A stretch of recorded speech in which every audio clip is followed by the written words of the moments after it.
ഈ വന്യജീവികളെ വെടിവെച്ച് കൊല്ലണം എന്നൊരു അഭിപ്രായം ഇന്നലെ കേരള കോൺഗ്രസ് മുന്നോട്ട് വെച്ചിട്ടുണ്ട്. എസ് കെ മാണി അല്ല, അത് വെടിവെച്ച് കൊല്ലാനുള്ള അധികാരം സംസ്ഥാന ഗവൺമെൻറ്റിനുണ്ടെങ്കിൽ അത് പ്രയോഗിക്കുമല്ലോ. അത് അദ്ദേഹം വ്യക്തമാക്കിയിട്ടില്ല.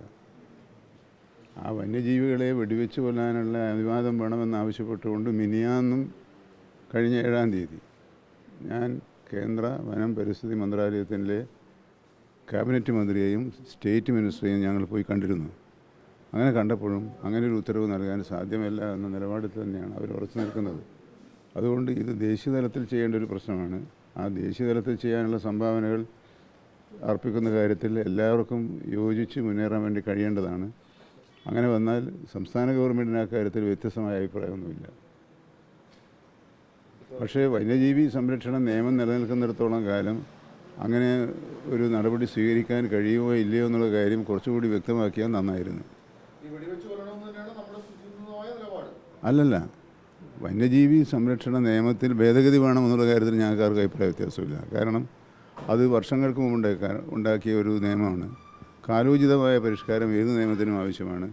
ആ പരിഷ്കാരം കാലഘട്ടത്തിൻ്റെ ആവശ്യമനുസരിച്ച് വരുത്തേണ്ട അനിവാര്യതയെക്കുറിച്ചാണ് കേന്ദ്ര വനം പരിസ്ഥിതി മന്ത്രാലയത്തിന് 2 വർഷം മുമ്പേ ഞങ്ങൾ ഈ എഴുത്തുകൂത്തുകളും ബന്ധപ്പെടലും തുടർച്ചയായി നടത്തിക്കൊണ്ടിരിക്കുന്നുണ്ടെങ്കിലും കാര്യമായ പുരോഗതിയൊന്നും ഉണ്ടായിട്ടില്ല.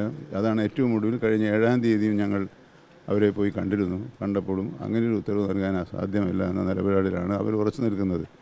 അങ്ങനെ കേന്ദ്രം ഉറച്ചു നിൽക്കുന്ന ഒരു സാഹചര്യത്തിൽ ആ കാര്യത്തിൽ മാറ്റം വരുത്താൻ സംസ്ഥാന ഗവൺമെൻറ്റിന് സാധിക്കില്ല എന്നുള്ളത് സ്വാഭാവികമായും എല്ലാവർക്കും ഊഹിക്കാവുന്നതേ ഉള്ളൂ.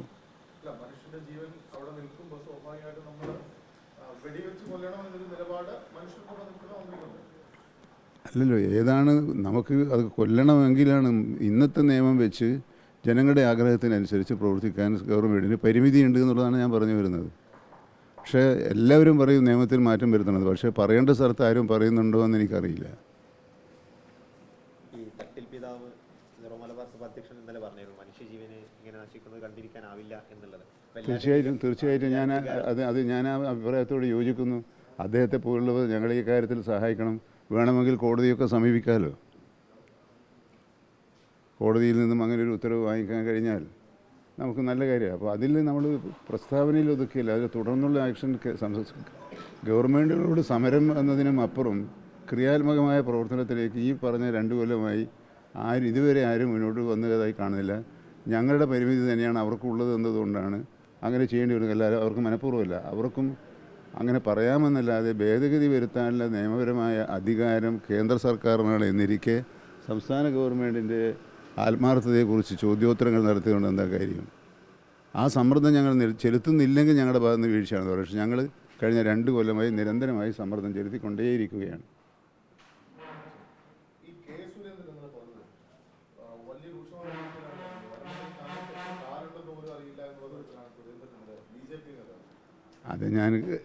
അത് അദ്ദേഹത്തിൻ്റെ ഒരു അഭിപ്രായമല്ലേ.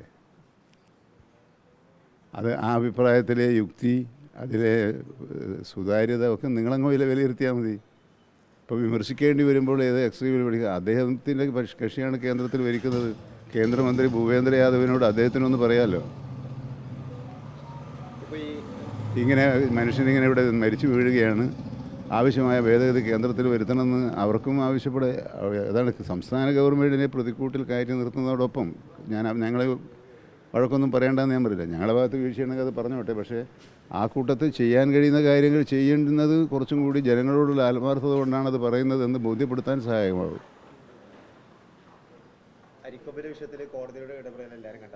അതെ,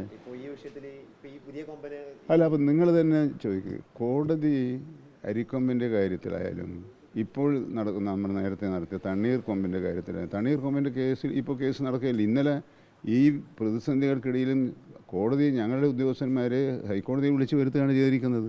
അവർ കുറേ പേര് ഉത്തരവാദപ്പെട്ട കുറേ പേര് ഹൈക്കോടതിയിലാണ്. അപ്പോൾ കോടതിയെ സമീപിച്ച് ഇത്തരം കാര്യങ്ങൾ ചെയ്യാൻ മൃഗസ്നേഹികളുടെ സംഘടനകൾ ശ്രമിക്കുമ്പോൾ മനുഷ്യസ്നേഹികളുടെ സംഘടനകൾക്ക് അത്തരത്തിൽ ക്രിയാത്മകമായ എന്തെങ്കിലും അവർ ചെയ്തിട്ടുണ്ടോ എന്ന് എനിക്കറിയില്ല. അറിയാത്തതുകൊണ്ടാണ് എൻ്റെ ശ്രദ്ധ ഇതുവരെ പെട്ടിട്ട്. പെടുത്തിയാൽ അത് സന്തോഷമുള്ള കാര്യമാണ്.